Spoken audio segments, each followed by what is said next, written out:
અંકલેશ્વરના સજોદ ગામ નજીક આવેલ સીએનજી સ્ટેશન ઉપર કારમાં આગ ફાટી નીકળતા દોડધામ મચી જવા પામી હતી।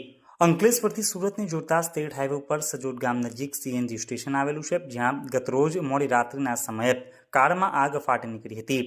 કારમાં આગ ફાટી નીકળતા દોડધામ મચી ગઈ હતી। બનાવની જાણ થતાની સાથે જ ફાયર ફાઈટરોએ ઘટના સ્થળ ઉપર પહોંચી આગ ઉપર કાબૂ મેળવ્યો હતો।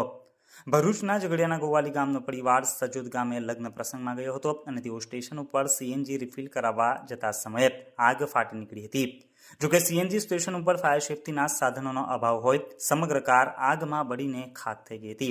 સમય સૂચકતા વાપરી પરિવાર નીચે उतरी જતા તેઓનો આ બાદ બચાવ થયો હતો। इस वीडियो को लाइक करें, हमारे चैनल को सब्सक्राइब कर बेल आइकन जरूर प्रेस करें हमारी न्यू वीडियो सबसे पहले देखने के लिए।